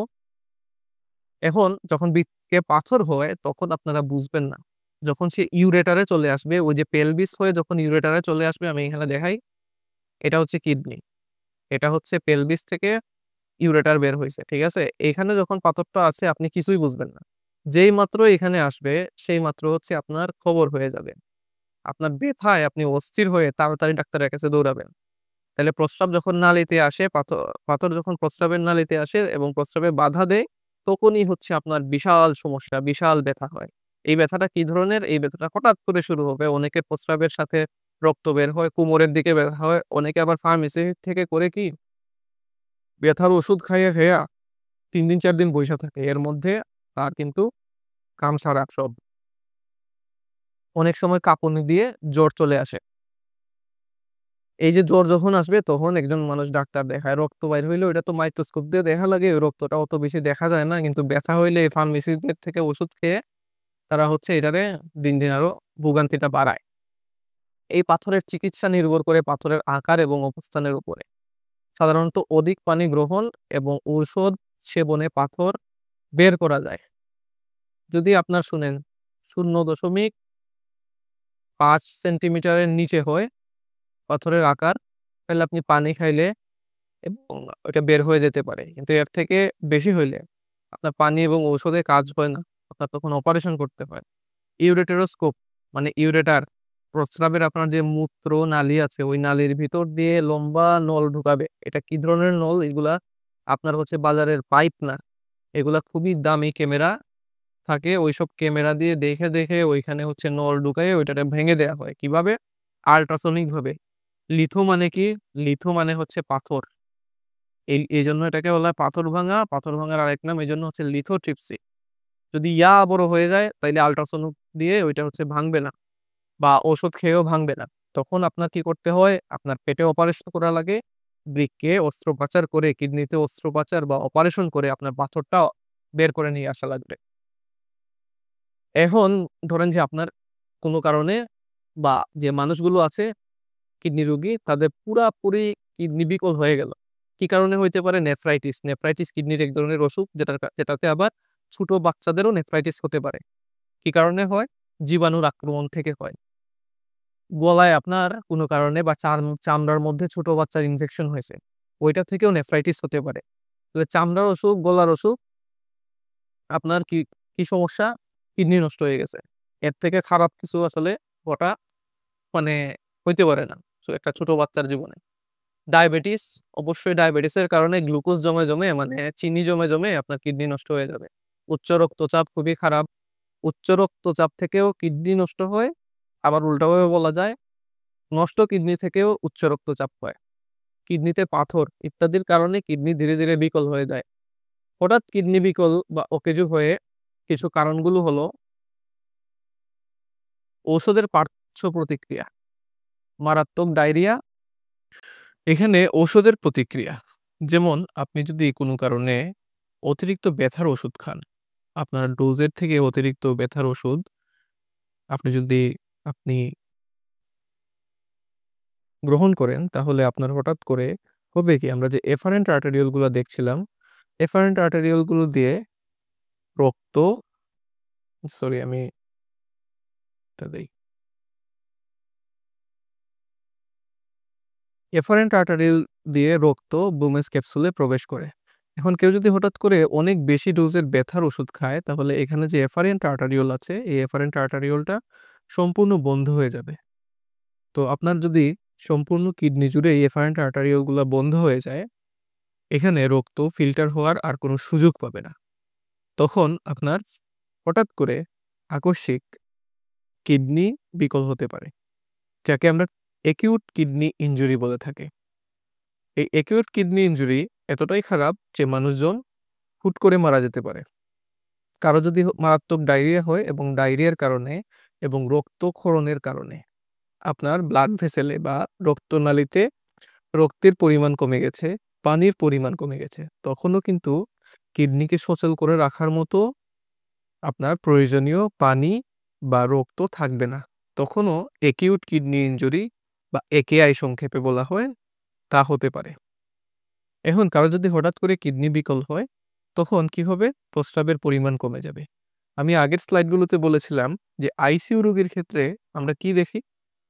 একটা রোগী ভালো হবে নাকি খারাপের দিকে যাবে, তা আমরা বুঝি ওই রোগীর মূত্রের পরিমাণ দেখে। প্রতিদিন আমরা ২৪ ঘন্টায় একটা বোতলের মধ্যে জমা রাখি, যেটা প্রস্রাবের নালীর সাথে লাগানো থাকে। তো যদি সম্পূর্ণ কমে যায়, তাহলে এটাকে আমরা বলি অ্যানিউরিয়া। আর যদি কিছু কমে যায়, তখন এটাকে বলি অলিগিউরিয়া। এবং রক্তে তখন ক্রিয়েটিনিনের মাত্রা বৃদ্ধি পাবে। ক্রিয়েটিনিন কি ছিল? এটা ছিল আমাদের বর্জ্য পদার্থ। বর্জ্য পদার্থগুলা যখন শরীরে রক্তে আমাদের ফিল্ট্রেশন করতে পারবে না, রেচন প্রক্রিয়ার মাধ্যমে বের করে দিতে পারবে না, তখন ক্রিয়েটিনিনটা আমাদের বৃদ্ধি পাবে। তো আমরা একটা টেস্ট করি, যে টেস্টের নাম হচ্ছে সিরাম ক্রিয়েটিনিন। এটা প্রতিদিনই করতে হয় যারা কিডনি রোগী আছে। ডায়ালাইসিসের আগে বিশেষ করে প্রায় প্রতিনিয়তই লাগে, এবং যারা ক্রনিক কিডনি ডিজিজের পেশেন্ট, দীর্ঘদিনের কিডনি রোগে আক্রান্ত, তাদের ক্ষেত্রে আমরা প্রায়শই এই সিরাম ক্রিয়েটিনিনটা করে থাকি। তো যখন রক্তের এই বর্জ্য পদার্থ কিডনি নিজে থেকে অপসারণ করতে পারবে না, তখন কি হবে? আমরা রোগীকে ডায়ালাইসিস করব। এই ডায়ালাইসিস না করলে সমস্যা কি? বর্জ্য পদার্থ জমে রোগীর শরীরের অবস্থা খারাপ হয়ে যাবে সম্পূর্ণভাবে। এখন দেখুন, এই যে ডায়ালাইসিস, এই জিনিসটা আসলে কি? আমার কিডনি নাই, বিকল হয়ে গেছে। এখন মেশিনের সাহায্যে কোনো একটা বৈজ্ঞানিক উপায়ে আমরা আমাদের রক্তটা পরিশোধিত করব। মেশিন ছাড়াও আমাদের শরীরের অভ্যন্তরে আরেকটা পেরিটোনিয়াল ডায়ালাইসিস সিস্টেম আছে, যেটাতে আমাদের পেটের ভেতরেই নিজে থেকেই ডায়ালাইসিসটা করানো যায়। আলাদা তেমন কোনো মেশিন লাগে না। ওইটাকে বলা হয় পেরিটোনিয়াল ডায়ালাইসিস। আর কিভাবে করা যায়? আমরা ডায়ালাইসিস মেশিনের সাহায্যে ডায়ালাইসিস করতে পারি। তো এই একটা মেশিনের আ আমরা দেখতে পাচ্ছি খুব সিম্পল একটা ডায়াগ্রাম দেয়া আছে। তো সিম্পল ডায়াগ্রামে আমরা কি দেখি? যে এই মেশিনের একটা ডায়ালাইসিস যে টিউব থাকে, ঠিক আছে? আমাদের রক্তের যে মানে আমাদের যে রক্তনালী আর্টারি আছে বা শিরা আছে, সরি ধমনী আছে, এবং আরেকটা হচ্ছে আমাদের শিরা বা ভেইন। আর্টারি দিয়ে রক্ত যায় মেশিনের ভিতরে। মেশিনের এইটা হচ্ছে ডায়ালাইসিস মেশিনের পাম্প, এবং এইখান দিয়ে হচ্ছে এটা একটা ফিল্টার। এই ফিল্টারের মধ্যে আংশিক বৈষম্যবেদ্য একটা পর্দা থাকে। এই পর্দা দিয়ে কি করতে পারে? রক্ত হাই প্রেশার থেকে, আপনার হাই প্রেশার থাকে, তো রক্ত যখন এখানে পাম্প হয় তখন এখানে প্রেশার দিয়ে এটাকে ফিল্টার করা হয়। আরেক মাথা দিয়ে দেখেন বের হয়ে আসছে। বের হয়ে এসে সে কোথায় যাচ্ছে আবার? ধ অ ধমনীর মাধ্যমে, ধমনী থেকে বের হয়ে শিরাতে চলে আসছে, অর্থাৎ আর্টারি থেকে ভেইনে ফেরত যাচ্ছে। তাহলে এখানে কি হলো? যেটুকু দেখেন হলুদ পদার্থ আছে, এই হলুদ পদার্থটা হচ্ছে আমাদের ওই যে দেখছিলাম আমাদের প্রস্রাবের কালার হলুদ হতো।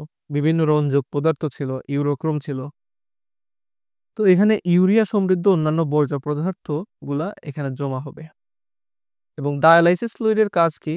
ডায়ালাইসিস ফ্লুইডের কাজ হচ্ছে ওইখানে রক্তের সাথে সে এইখানে যায়, গিয়ে ওইটাকে পাতলা করে এবং এমন একটা সাম্যাবস্থা তৈরি করে, যেখানে ডায়ালাইসিস টিউবের মাধ্যমে সহজে ওই যে ডায়ালাইজার এবং রক্ত ২ টা ফিল্টার হয়ে ২ টা আলাদা হয়ে যেতে পারে, রক্তটা এবং বর্জ্য পদার্থটা। তো আমরা যতটুকু ছবিতে দেখলাম এটাই এখানে লেখা আছে, যে ধমনী থেকে মানে আর্টারি থেকে রক্ত ডায়ালাইসিস টিউবের মধ্য দিয়ে প্রবাহিত করানো হয় এবং এর প্রাচীর টিউবের আংশিক বৈষম্যবদ্ধ হওয়ায় বজ্র পদার্থ যেগুলো আছে ওইগুলা ইউরিক অ্যাসিড এবং অন্যান্য ক্ষতিকর পদার্থ বাইরে বেরিয়ে আসে এবং ফিল্টার করার পরে আমাদের যে পরিশোধিত রক্ত আছে তা দেহের শিরার মধ্যে দিয়ে, মানে আমাদের একটা হাতে কি থাকে, একটা আর্টারি থাকে, আবার হচ্ছে একটা ভেইন থাকে, অর্থাৎ ধমনী এবং শিরা। এই ধমনী যেটা আছে, ধমনী দিয়ে আমি হচ্ছে বাইরে বের করে নিয়ে আসি এবং সম্পূর্ণটা ফিল্টার করার পরে রক্তটা আবার শিরার মাধ্যমে দেহে প্রবেশ করাই। অর্থাৎ একদিকে আমি বাহির করছি, অন্যদিকে ফিল্টার করার পরে আমি শিরার মাধ্যমে আবার প্রবেশ করাচ্ছি। তাহলে এখানে একটা সার্কিট তৈরি হলো। ওইটাই হচ্ছে সহজভাবে ডায়ালাইসিস এর একটা মেথড আরকি। তো এখানে যে আমাদের ডায়ালাইসিস করার জন্য একটা যে ফ্লুইড দেখছিলাম, ওই ফ্লুইডটা হচ্ছে আমাদের যে রক্তে যে প্লাজমা থাকে, প্লাজমা হচ্ছে রক্তের যে পানি জাতীয় পদার্থ ওইটা। রক্তের যে কোষগুলা ওইগুলা আলাদা করে ফেলার পরে আমাদের যে তরল পদার্থটা থাকে তাকেই আমরা প্লাজমা বলছি। তো ওই যে ফ্লুইডটা ওইটা হচ্ছে ওই রক্তের প্লাজমার অনুরূপ হয়। এভাবে আমাদের সম্পূর্ণ ক্ষতিকর পদার্থগুলো বাইরে নিষ্কাশিত হয়। তবে মাথায় রাখবেন যে ডায়ালাইসিস খুবই ব্যয়বহুল এবং সময় সাপেক্ষ একটি প্রক্রিয়া। ব্যয়বহুল মানে আপনি যদি একটি মেডিকেল কলেজে, ধরেন আমাদের জেলা শহরে এখানে ডায়ালাইসিস তেমন একটা হয় না। কিছু আছে যেমন ওইটা সম্পূর্ণ সব রোগীদের ক্ষেত্রে করানো যায় না। তো যারা বিভাগীয় শহরে যান তাদের ক্ষেত্রে যাওয়া আসা এবং ওইখানের যে খরচ সব মিলিয়ে প্রায় ১০,০০০ টাকা খরচ হয়ে যায়। সরকারিতে করাইলেও সর্বনিম্ন ৩,০০০ টাকা খরচ হতে পারে। এখন একটা ডায়ালাইসিস যখন শুরু হয়, রোগীর কন্ডিশনের উপরে তার সময়টা নির্ভর করতে পারে অনেক সময়। তবে সর্বনিম্ন ৪ ঘন্টা ৩ ঘন্টা এর নিচে আসলে কখনোই সম্ভব হয় না। ঊর্ধ্বে আরো অনেক সময় লাগতে পারে। ডায়ালাইসিস খুবই ব্যয়বহুল, খুবই সময় সাপেক্ষ একটা প্রক্রিয়া। তো আমি আরেকটা যেটা বলছিলাম যে আমাদের ডায়ালাইসিস মেশিন অ্যাকচুয়ালি হচ্ছে এইটা একটা মেথড, হিমোডায়ালাইসিস।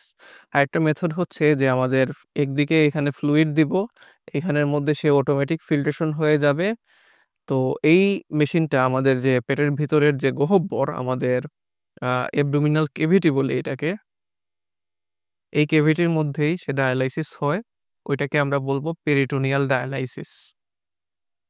তো এই এটা আপনাদের বইয়ে স্বল্পভাবে দেয়া আছে। যেমন আমাদের ডায়ালাইজার যে সাবস্টেন্সটা আছে তা পেরিটোনিয়াল ক্যাভিটি বা অ্যাবডোমিনাল ক্যাভিটির মধ্যে আছে। এখন ওই যে পেটের ভিতরের যে আ যে গহ্বর আছে, পেরিটোনিয়াল গহ্বর বা ক্যাভিটি, এর একটা সারাউন্ডিং মানে চারপাশে একটা লাইন আছে যেটাকে আমরা পেরিটোনিয়াল লেয়ারিং বলি। এইখান দিয়ে হয় কি, আমাদের নেফ্রন যেরকম শোষণ করত এবং আবার বের করে দিত, ঐরকম শোষণও হয়, আবার নিঃসরণও হতে পারে। তো আমরা যখন এখান দিয়ে ডায়ালাইসিসের ওই যে রক্তের প্লাজমার মতো যে ফ্লুইড এইখানে আমরা যখন দিয়ে দেই, দিয়ে দেওয়ার পরে হয় কি, আমাদের যে ক্ষতিকর পদার্থগুলো বের হয়ে চলে আসে এই পেরিটোনিয়াল ক্যাভিটির ভিতরে, এই ডায়ালাইসিস ফ্লুইডের মধ্যে। তখন পরবর্তীতে এখানে একটা ড্রেইনেজ ব্যাগ থাকে। এটা যখন আপনার সম্পূর্ণভাবে এইখানে বজ্র পদার্থগুলা এই ফ্লুইডের মধ্যে চলে আসলো বা তরলের মধ্যে চলে আসলো, তখন আমরা এইখানে একটা লাইন থাকে যেটাকে আমরা বলি ক্যাথেটার। এক মাথা দিয়ে হচ্ছে এটা দেয়া হয়, আবার পরবর্তীতে এটা দিয়ে খালি করে এই ব্যাগের মধ্যে নিয়ে চলে আসা হয়। এটাকে বলা হয় ডা ড্রেনেজ ব্যাগ। তো পেরিটোনিয়াল ফ্লুইডটা যখন এইখানে আপনার দেখেন বজ্র পদার্থ আসার পরে এই যে নীল কালার ছিল এটা দেখেন হলুদ কালার হয়ে গেছে। তো পরবর্তীতে এটাই ক্যাথেটার দিয়ে আমি ব্যাগের মধ্যে নিয়ে চলে আসলাম, যেটা আমাদের বস্তুসহ ডায়ালাইসিস দ্রবণ। দেখুন এখন কি কালারের। তো ড্রেনেজ ব্যাগ থেকে পরবর্তীতে এটা আমরা ফেলে দেই। ফেলে দিলে এইভাবেও করা যায়। কিন্তু মনে রাখবেন বেশিরভাগ ক্ষেত্রেই হিমোডায়ালাইসিসটা করা হয় যেটা মেশিনের মাধ্যমে। এটাতেই এইখানে যে পেরিটোনিয়াল ডায়ালাইসিস আছে, এটা এমনিতে খরচ কম, রোগীর জন্য সুবিধা। কিন্তু এখানে ইনফেকশনের আশঙ্কা খুব বেশি থাকে। জীবাণু আক্রান্ত হওয়ার এই ঝুঁকিটা সব রোগীর ক্ষেত্রে আমরা নিতে পারি না। তাই হিমোডায়ালাইসিসটাই ক্লিনিক্যালি বেশি করা হয়। এখন ধরেন আপনার হিমোডায়ালাইসিস ভালো লাগছে না। আপনার সপ্তাহে ২ বার বা ৩ বার ডায়ালাইসিস করা লাগছে। আপনি চাচ্ছেন না এখন ডায়ালাইসিস করতে। আপনি চাচ্ছেন নতুন একটি কিডনি আপনার শরীরে প্রতিস্থাপন করতে। এই অপারেশনের মাধ্যমে যে করবেন, এটাকে বলা হয় কিডনি ট্রান্সপ্লান্ট বা রেনাল ট্রান্সপ্লান্ট। এখন কিডনি ট্রান্সপ্লান্ট করতে গেলে আপনার শরীরে এমন একটি কিডনি নিতে হবে, যে কিডনিটা আপনার শরীরের সাথে ম্যাচ করে। তো এটা আপনি কই থেকে পাবেন? এমন একজন ডোনার, মানে যে আপনাকে কিডনি দিবে, তাকে খুঁজে বের করতে হবে, যার সাথে আপনার টিস্যু ম্যাচ করে। টিস্যু মানে কি? আপনি দেখেন, এখন আমার থেকে আপনি চাচ্ছেন যে আমি আপনাকে কিডনি দিয়ে দিব, বা আপনি হচ্ছে অনেক ধনী মানুষ, আপনি একজন গরিব থেকে কিনে নিবেন। ব্যাপারটা আসলে এত সহজ না। আপনার টাকা থাকলেও যদি আপনার কিডনি আরেকজন ব্যক্তির সাথে ম্যাচ না করে, মানে টিস্যু ম্যাচিং যদি না হয়, তাহলে আপনার শত কোটি টাকা থাকা সত্ত্বেও আপনি কিন্তু কিডনি প্রতিস্থাপন করতে পারবেন না। তাহলে কিডনি প্রতিস্থাপন করতে গেলে কাদের সাথে বেশি একটা ম্যাচ করে? সবথেকে বেশি ম্যাচ করার সুযোগ হচ্ছে আপনার সরাসরি যদি পরিবারে কেউ থেকে থাকে, নিকটাত্মীয়। যেমন আপনার বাবা-মায়ের সাথে ম্যাচ করতে পারে, আপনার ভাই-বোনের সাথে ম্যাচ করতে পারে, আপনার সন্তানের সাথে ম্যাচ করতে পারে। তো যত দূর সম্পর্কের মানুষ হবে বা অন্যান্য মানুষ, তাদের থেকে ম্যাচিং এর সম্ভাবনাটা খুব কম হয়ে থাকে। তো এইখানে যেটা আপনার দিছে যে কিডনি সংযোজন দুভাবে করা যায়, নিকটাত্মীয়ের কিডনি। অর্থাৎ আমি এতক্ষণ যেটা বললাম। আরেকটা হচ্ছে কোনো মৃত ব্যক্তির কিডনি রোগীর দেহে প্রতিস্থাপন করা যায়। তবে যে কোনো মৃত ব্যক্তি হলেই হবে না, তার সাথে অবশ্যই পূর্বে থেকে আপনার ম্যাচিং থাকতে হবে। যেমন আপনার ফার্স্ট ওয়ার্ল্ড কান্ট্রিতে যেটা হয়, আমি চাইলাম যে আমার কিডনিটা আমি দান করে দিব। তখন কি করবে তারা? আমার টিস্যুটা, তারা যে টিস্যু আছে বা কিডনির যে আমার সাথে আরেকজনের ম্যাচ হয় কিনা, তারা এটা হচ্ছে তাদের অর্গান ব্যাংকে পাঠাবে। পাঠানোর পরে ওইখানে কি হয়, আমার মতো এরকম আরো ১০০ জন মানুষ আছে বা ১০০০ জন মানুষ, লক্ষ মানুষ, তারা প্রতিস্থাপনের আশায় বসে আছে, যারা হচ্ছে রোগী। তাদের সাথে আমার আগে থেকেই ম্যাচ করে রাখা হবে। দেখা গেল যে ১০০ জনের সাথে আমি ম্যাচ করে মাত্র ১ জন হচ্ছে পাইলাম, যার সাথে আমার বেশ ভালোভাবে ম্যাচ করে। তো তখন আমার যে কিডনিটা, আমি যদি কখনো মারা যাই, তখন তাকে আমি দান করে দিয়ে যেতে পারবো। আমার ইচ্ছা হলো আমি যেকোনো একজনকে দান করে দিলাম, এটা আসলে সম্ভব না। তো এখানে একটা ঝুঁকি আছে, যদি আপনার ভালো মতন ম্যাচ না করে, আপনার কিডনি প্রতিস্থাপনের পরেও আপনার কি হবে? কিডনিটা আপনার যাকে আপনি দিচ্ছেন, রিসিভার, আপনি হচ্ছেন দিচ্ছেন, আপনি ডোনার। যাকে দিচ্ছেন সে হচ্ছে রিসিভার। রিসিভারের শরীরে আপনার প্রতিস্থাপন করার পরেও অপারেশনের মাধ্যমে অনেক সময় ওই কিডনিটা অ্যাকসেপ্টেড হয় না। তার বডিটা এত বেশি রিঅ্যাকশন করে যে ওই কিডনিটাও নষ্ট হয়ে যায়। তাই যত কাছের মানুষ, আপনার আ আত্মীয়স্বজন, যেমন মা-বাবা, ভাই-বোন, মামা-খালাও একটু দূর সম্পর্কের হয়ে যায় আসলে। তো এই কয়েকজনের মধ্যে যদি আপনি পান, তাহলে ম্যাচের সম্ভাবনা অনেক বেশি। আর যদি আপনার যমজ হয়, চেহারা এক, সবকিছু এক, তখন আরো সুবিধা। তার ক্ষেত্রে আপনার ম্যাচের সম্ভাবনাটা অনেক বেড়ে যায়। এখন দেখেন, মৃত ব্যক্তি বলতে হচ্ছে অনেক সময় ব্রেইন ডেড বোঝায়। এখন আমরা সরাসরি মৃত ব্যক্তি, একটা সময় আছে, ধরেন কোনো একজন মানুষ মারা গেছে। মারা যাওয়ার পরে নিশ্চয়ই ২ দিন পরে আপনি তার কিডনিটা আপনার শরীরে লাগাইতে পারবেন না। ব্রেইন ডেড বলতে কি বুঝায়? তার রক্ত, যে তার হৃৎপিণ্ড চলছে, তার রক্ত সংবহন তন্ত্র সম্পূর্ণ কাজ করছে। কিন্তু তার যে ব্রেইনটা আছে, তার যে মস্তিষ্ক, এটা একেবারেই কাজ করছে না। তো যখন এরকম ব্রেইন ডেড একজন মানুষ আমার থাকবে, যার আসলে জ্ঞান ফেরার আর কোনো আশাই নেই, তখন তার থেকে যতগুলো অর্গান আছে, সে যদি বা তার পরিবার যদি অনুমতি দেয়, যেমন তার চোখ থেকে কর্নিয়া নিতে পারি, তার কিডনি নিতে পারি, যদি লাগে হার্টও নিয়ে নিলাম, বা অন্য কোনো ফুসফুসের একটা অংশ নিয়ে নিলাম। যতগুলা সম্ভব অর্গান ম্যাচ করা যায়, ততগুলাই সে ডোনেট করতে পারবে তখন। এবং তার ক্ষেত্রে কোনো ব্যথা অনুভূতি হবে না। এটা অ্যানেসথেসিয়ার মাধ্যমে দিক, বা এমনিতেও যেহেতু ব্রেইন ডেড, সে তেমন অনুভূতিও থাকবে না। বরং তার যে প্রত্যঙ্গগুলো, এইগুলা দানের মাধ্যমে সে আরেকজন রোগীকে তার জীবন বাঁচাইতে পারবে এক কথায়। তো মূলত চক্ষুদানের মতো বৃক্কদানের মাধ্যমে একজন কিডনি বিকল রোগীর জীবন বাঁচানো সম্ভব হতে পারে। বরং ওই ব্যক্তি, ব্রেইন ডেড যে ব্যক্তি, সে তার ২ টা কিডনিও যদি দান করে ফেলে, তাতেও সমস্যা নেই। কারণ সে এমনিতেই কবরে চলে যাবে কিছুক্ষণ পর। আর যদি আপনার নিকটাত্মীয় থেকে নেন তাহলে একটা কিডনি দান করতে পারবে। তো আরো একটা যে কিডনি থেকে যায় ভালো কিডনিটা, ওই ভালো কিডনি দিয়ে যে দান করবে তার কিন্তু সে চলে যেতে পারবে। তার কোনো সমস্যা সাধারণত হয় না। তো পৃথিবীতে লক্ষ, লক্ষ কিডনি ও কেজ রোগী সংযোজনের মাধ্যমে সুস্থ জীবনযাপন করছে। আমাদের দেশেও হচ্ছে। রিসেন্টলি আমাদের একজন ডাক্তার পদক পেলেন ২১ পদক। প্রায় ১০০০ খানেকের উপরে উনি কিডনি প্রতিস্থাপন করেছেন। আমার এই মুহূর্তে উনার নামটা মনে পড়ছে না। তবে দেশে আইনগত জটিলতা আছে যে কারণে আপনার রক্ত সম্পর্ক বা নিকটাত্মীয় না হলে কিডনি দান করা যায় না। তো তখন মানুষজন কি করে? দেশ থেকে টাকা-পয়সা দিয়ে যার সাথে ম্যাচ করে তাকে নিয়ে ইন্ডিয়াতে চলে যায় এবং এভাবে অনেক ধরনের অবৈধ ব্যবসা হয়। এই কিডনি রোগী নিয়ে কোটি, কোটি টাকার ব্যবসা হচ্ছে। এখন আমি যেটা আগে বলেছিলাম যে একটি কিডনি কার্যক্ষম থাকলে সেটি দিয়ে জীবন ধারণ করা সম্ভব। তাই একটি সুস্থ কিডনি প্রতিস্থাপন করে রোগের চিকিৎসা করা যায় কিনা দেখতে হবে যে টিস্যু ম্যাচ করে কিনা। নিকটাত্মীয়ের টিস্যু ম্যাচ হওয়ার সম্ভাবনা সবচেয়ে বেশি। তো এখানে দেখেন এই ব্যক্তির ২ টা কিডনি নষ্ট হয়ে গিয়েছে, কাজ করছে না। আমরা এই কিডনিগুলা রেখেই তার যে নিচের অংশে আছে, পেটের ভিতরে নিচের অংশে, কোমরের ওই জায়গাটাতে আরো নিচে।